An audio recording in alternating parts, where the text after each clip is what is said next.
The Falls presents The Dracula, Chapter 9. Letter, Mina Harker to Lucy Westenra, Budapest, August 24th. My dearest Lucy, I know you will be anxious to hear all that has happened since we parted at the railway station at Whitby. Well, my dear, I got to Hull all right and caught the boat to Hamburg and then the train on here. I feel that I can hardly recall anything of the journey, except that I knew I was coming to Jonathan, and that as I should have to do some nursing, I had better get all the sleep I could. I found my dear one. Oh, so thin and pale and weak-looking. All the resolution has gone out of his dear eyes, and that quiet dignity which I told you was in his face has vanished. He is only a wreck of himself, and he does not remember anything that has happened to him for a long time past. At least, he wants me to believe so, and I shall never ask. He has had some terrible shock, and I fear it might tax his poor brain if he were to try to recall it. Sister Agatha, who is a good creature and a born nurse, tells me that he wanted her to tell me what they were, but she would only cross herself and say she would never tell, that the ravings of the sick were the secrets of God, and that if a nurse through her vocation should hear them, she should respect her trust. She is a sweet, good soul, and the next day, when she saw I was troubled, she opened up the subject my poor dear raved about and added, I can tell you this much, my dear, that it was not about anything which he has done wrong himself, and you, as his wife-to-be, have no cause to be concerned. He has not forgotten you or what he owes to you. His fear was of great and terrible things, which no mortal can treat of. I do believe the dear soul thought I might be jealous lest my poor dear should have fallen in love with any other girl. The idea of my being jealous of Jonathan. And yet, my dear, let me whisper, I felt a thrill of joy through me when I knew that no other woman was a cause for trouble. I am now sitting by his bedside, where I can see his face while he sleeps. He is waking. When he woke, he asked me for his coat, as he wanted to get something from the pocket. I asked Sister Agatha, and she brought all his things. I saw amongst them his notebook and was going to ask him to let me look at it, for I knew that I might find some clue to his trouble, but I suppose he must have seen my wish in my eyes, for he sent me over to the window, saying he wanted to be quite alone for a moment. Then he called me back, and he said to me very solemnly, Wilhelmina. I knew then that he was in deadly earnest, for he has never called me by that name since he asked me to marry him. You know, dear, my ideas of the trust between husband and wife. There should be no secret, no concealment. I had a great shock, and when I tried to think of what it was, I felt my head spin round, and I did not know if it was real, the dreaming of a madman. You know I had brain fever, and that is to be mad. The secret is here, and I do not want to know it. I want to take up my life here, with our marriage. For, my dear, we had decided to be married as soon as the formalities were complete. Are you willing, Wilhelmina, to share my ignorance? Here is the book. Take it and keep it. Read it if you will, but never let me know unless, indeed, some solemn duty should come upon me to go back to the bitter hours, asleep or awake, sane or mad, recorded here. He fell back exhausted, and I put the book under his pillow and kissed him. I have asked Sister Agatha to beg the Superior to let our wedding be this afternoon, and am waiting for her reply. She has come and told me that the chaplain of the English Mission Church has been sent for. We are to be married in an hour, or as soon after as Jonathan awakes. Lucy, the time has come and gone. I feel very solemn but very, very happy. Jonathan woke a little after the hour, and all was ready, and he sat up in bed, propped up with pillows.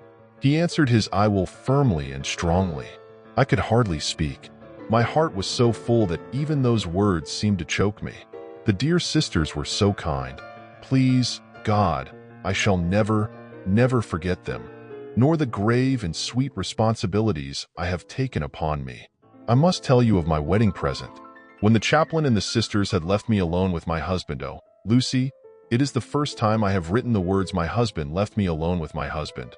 I took the book from under his pillow and wrapped it up in white paper and tied it with a little bit of pale blue ribbon which was round my neck and sealed it over the knot with sealing wax, and for my seal, I used my wedding ring. Then I kissed it and showed it to my husband, and told him that I would keep it so, and then it would be an outward and visible sign for us all our lives that we trusted each other, that I would never open it unless it were for his own dear sake or for the sake of some stern duty. Then he took my hand in his, and oh, Lucy, it was the first time he took his wife's hand, and said that it was the dearest thing in all the wide world and that he would go through all the past again to win it if need be. The poor dear meant to have said a part of the past, but he cannot think of time yet, and I shall not wonder if at first he mixes up not only the month but the year. Well, my dear, what could I say? I could only tell him that I was the happiest woman in all the wide world and that I had nothing to give him except myself, my life, and my trust, and that with these went my love and duty for all the days of my life. And, my dear, when he kissed me and drew me to him with his poor weak hands, it was like a solemn pledge between us.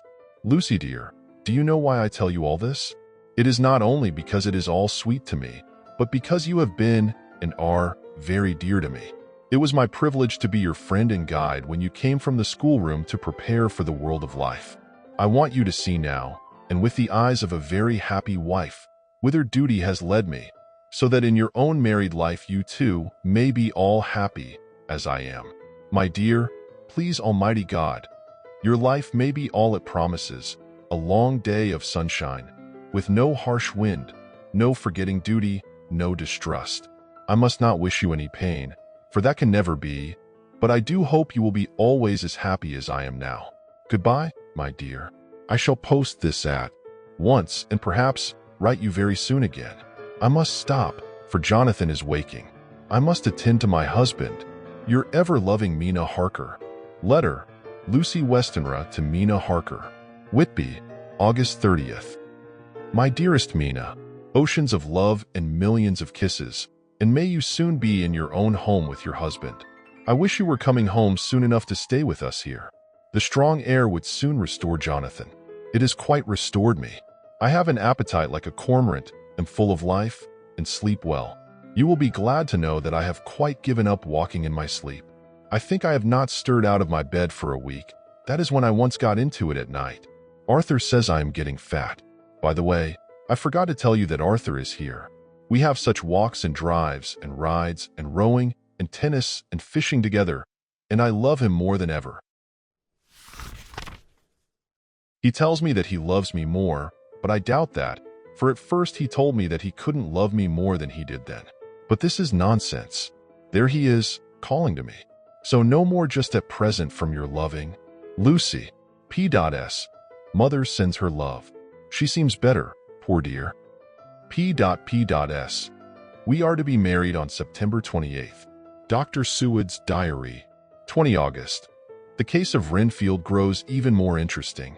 He has now so far quieted that there are spells of cessation from his passion. For the first week after his attack, he was perpetually violent.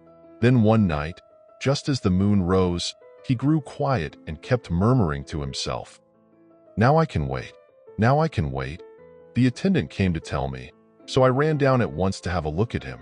He was still in the straight waistcoat and in the padded room, but the suffused look had gone from his face, and his eyes had something of their old pleading, I might almost say, cringing, softness. I was satisfied with his present condition and directed him to be relieved. The attendants hesitated, but finally carried out my wishes without protest. It was a strange thing that the patient had humor enough to see their distrust. For, coming close to me, he said in a whisper, all the while looking furtively at them, "They think I could hurt you. Fancy me hurting you. The fools." It was soothing, somehow, to the feelings to find myself disassociated even in the mind of this poor madman from the others, but all the same, I do not follow his thoughts. Am I to take it that I have anything in common with him, so that we are, as it were, to stand together? Or has he to gain from me some good so stupendous that my well-being is needful to him? I must find out later on. Tonight he will not speak. Even the offer of a kitten or even a full-grown cat will not tempt him. He will only say, "I don't take any stock in cats. I have more to think of now, and I can wait. I can wait." After a while I left him. The attendant tells me that he was quiet until just before dawn, and that then he began to get uneasy and at length violent, until at last he fell into a paroxysm which exhausted him so that he swooned into a sort of coma. 3 nights has the same thing happened. Violent all day, then quiet from moonrise to sunrise. I wish I could get some clue to the cause. It would almost seem as if there was some influence which came and went. Happy thought. We shall tonight play sane wits against mad ones. He escaped before without our help. Tonight he shall escape with it. We shall give him a chance, and have the men ready to follow in case they are required. 23 August. The expected always happens. How well Disraeli knew life. Our bird, when he found the cage open, would not fly. So all our subtle arrangements were for naught. At any rate, we have proved one thing, that the spells of quietness last a reasonable time. We shall in future be able to ease his bonds for a few hours each day. I have given orders to the night attendant merely to shut him in the padded room, when once he is quiet, until the hour before sunrise. The poor soul's body will enjoy the relief even if his mind cannot appreciate it. Hark! The unexpected again. I am called. The patient has once more escaped. Later, another night adventure. Renfield artfully waited until the attendant was entering the room to inspect. Then he dashed out past him and flew down the passage. I sent word for the attendants to follow. Again he went into the grounds of the deserted house, and we found him in the same place, pressed against the old chapel door.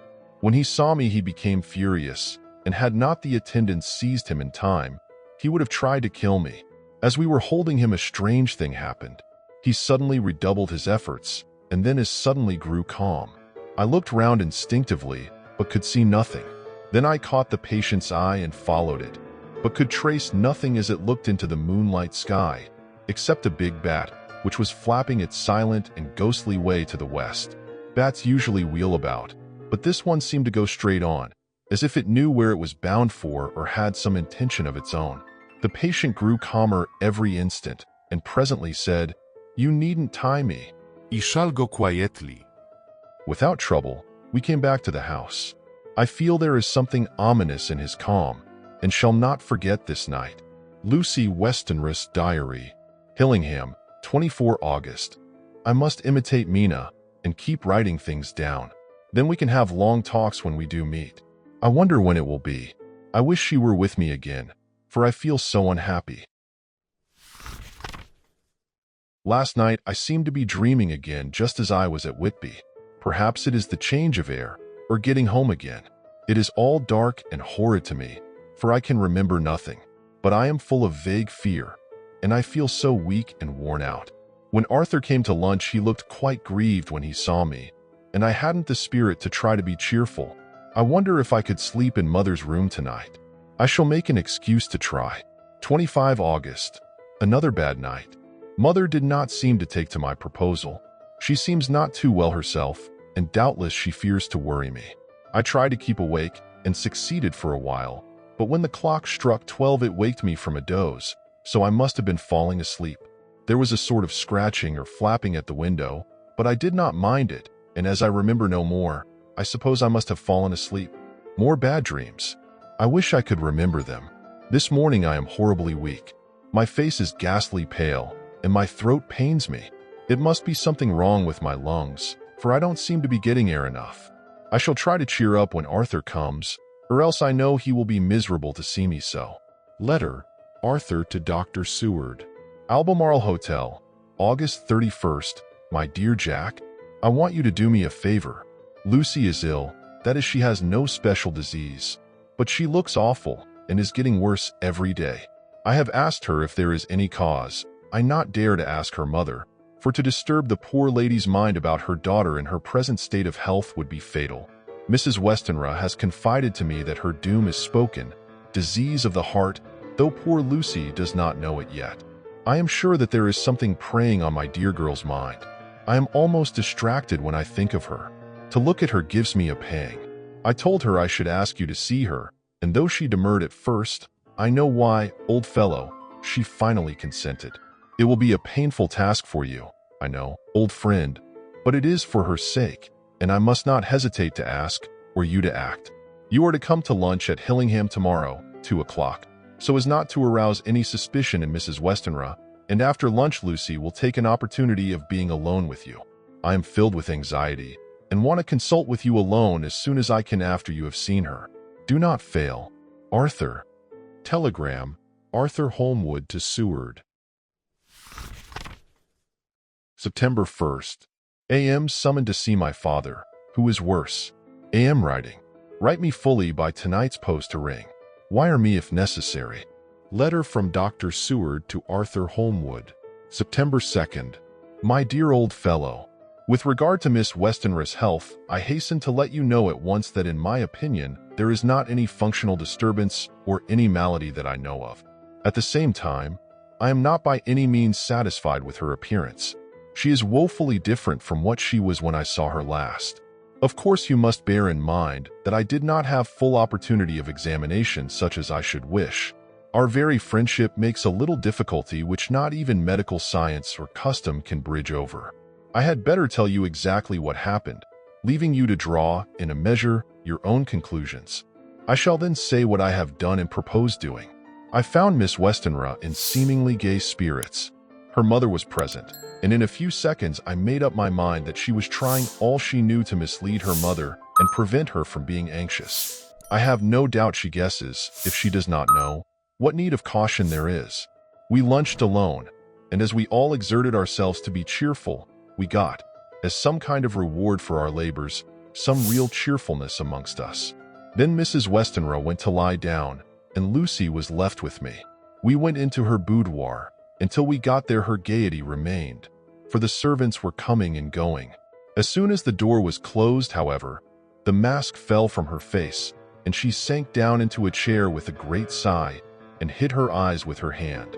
When I saw that her high spirits had failed, I at once took advantage of her reaction to make a diagnosis. She said to me very sweetly, "I cannot tell you how I loathe talking about myself." I reminded her that a doctor's confidence was sacred, but that you were grievously anxious about her. She caught on to my meaning at once, and settled that matter in a word. Tell Arthur everything you choose. I do not care for myself, but for him, so I am quite free.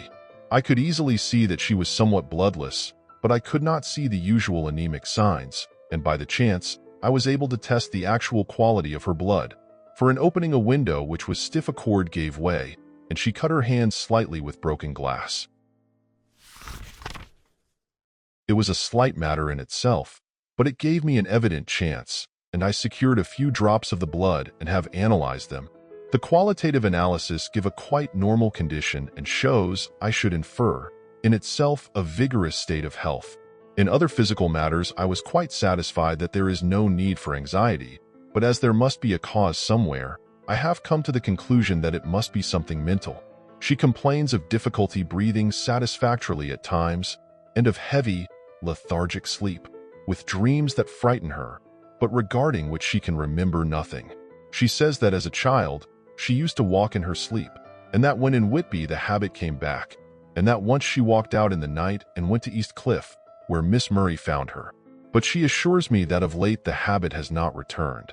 I am in doubt, and so have done the best thing I know of. I have written to my old friend and master, Professor Van Helsing, of Amsterdam, who knows as much about obscure diseases as anyone in the world. I have asked him to come over, and as you told me that all things were to be at your charge, I have mentioned to him who you are and your relations to Miss Westenra. This, my dear fellow, is in obedience to your wishes, for I am only too proud and happy to do anything I can for her. Van Helsing would, I know, do anything for me for a personal reason, so no matter on what ground he comes, we must accept his wishes. He is a seemingly arbitrary man. This is because he knows what he is talking about better than anyone else.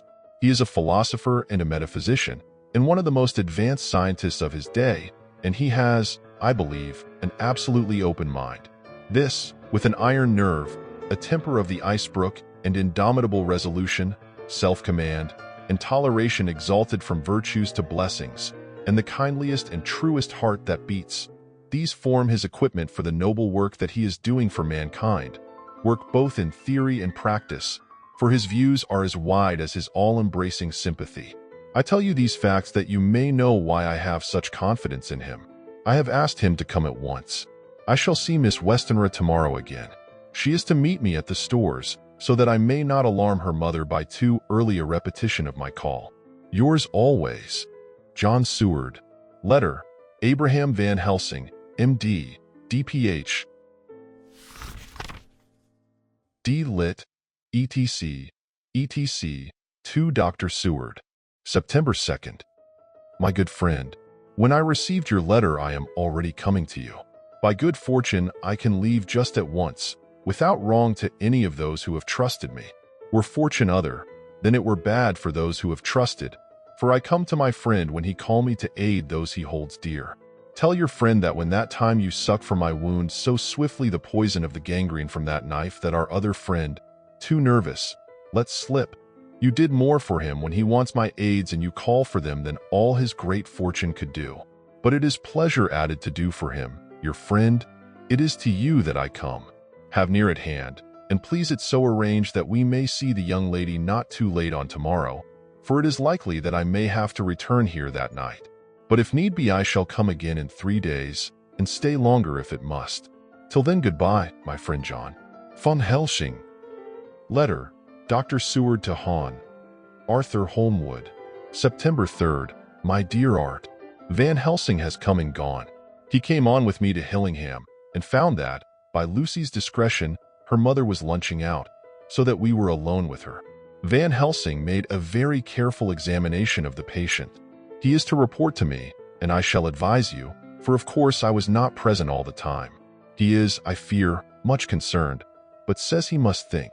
When I told him of our friendship and how you trust to me in the matter, he said, you must tell him all you think.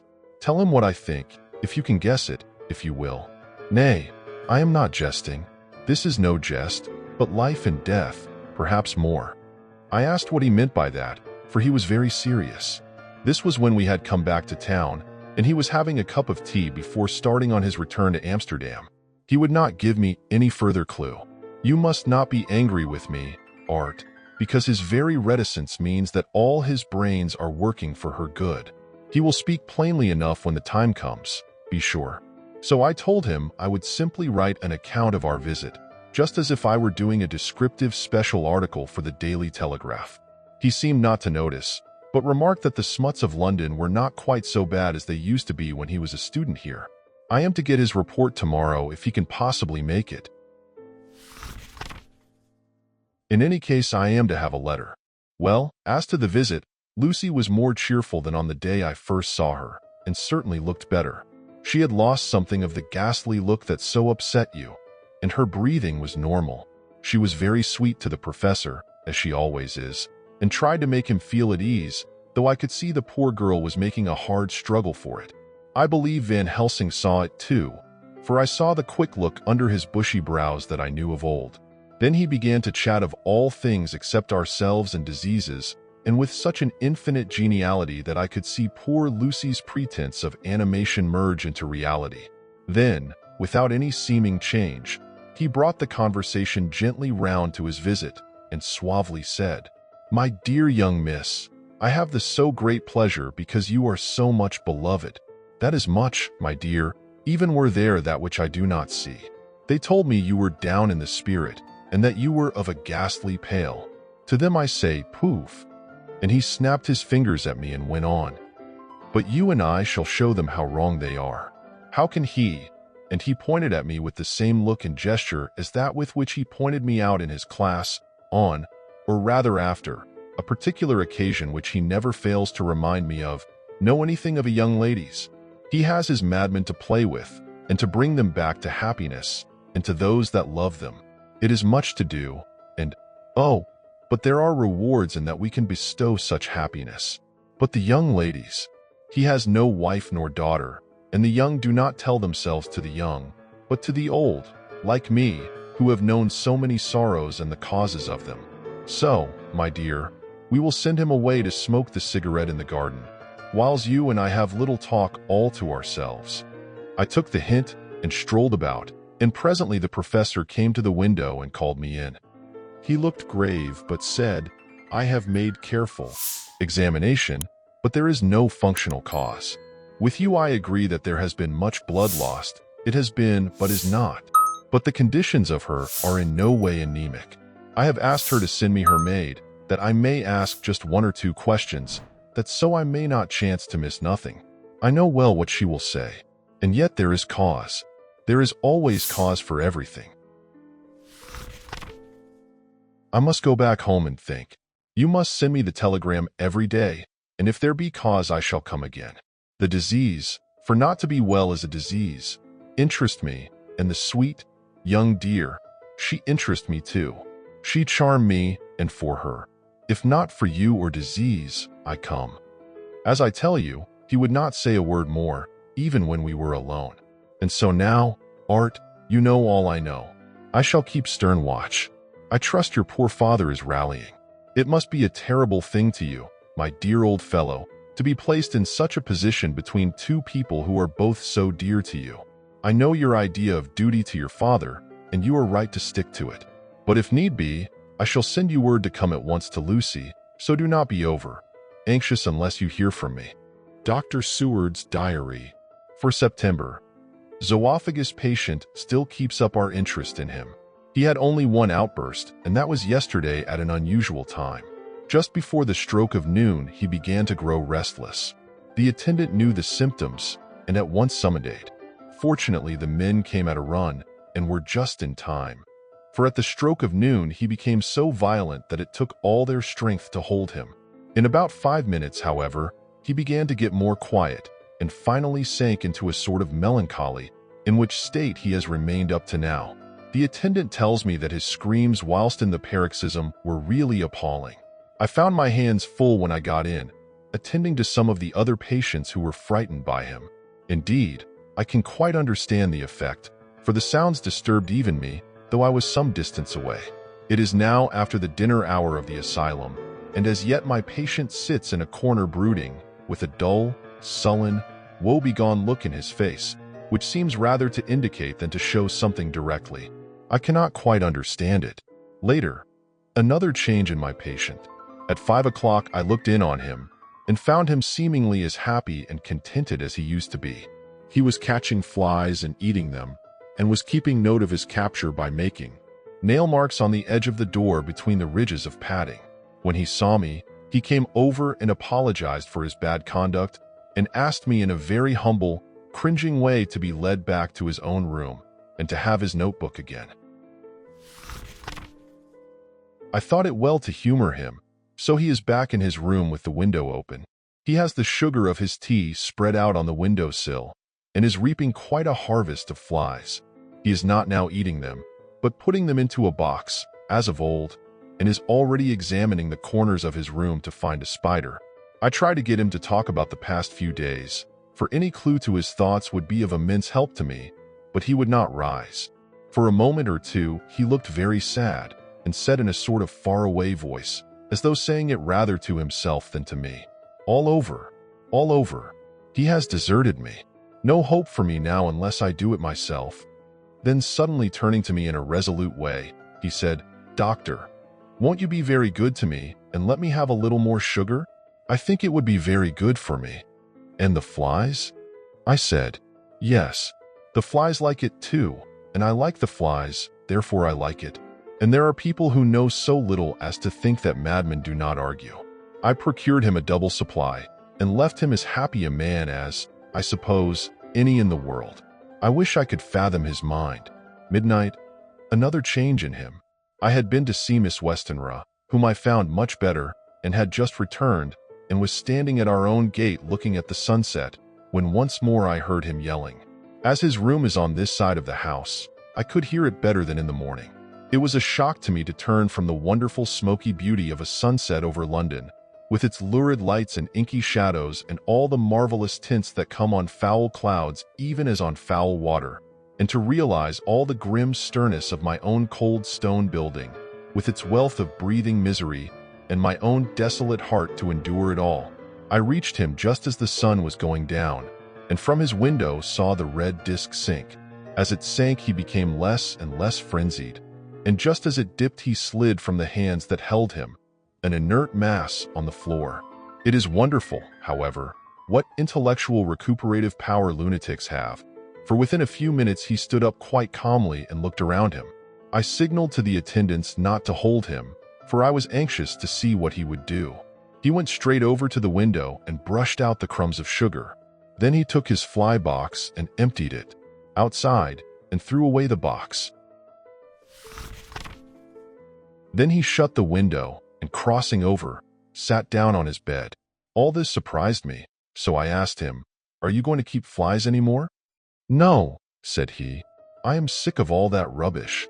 He certainly is a wonderfully interesting study. I wish I could get some glimpse of his mind or of the cause of his sudden passion. Stop. There may be a clue after all, if we can find why today his paroxysms came on at high noon and at sunset. Can it be that there is a malign influence of the sun at periods which affects certain natures, as at times the moon does others? We shall see. Telegram. Schubert, Londen, toe van Helsing, Amsterdam. 4 September. Patient still better today. Telegram, Schubert, Londen, toe van Helsing, Amsterdam. 5 September. Patient greatly improved. Good appetite. Sleeps naturally. Good spirits. Color coming back. Telegram, Schubert, Londen, toe van Helsing, Amsterdam. 6 September. Terrible change for the worse. Come at once.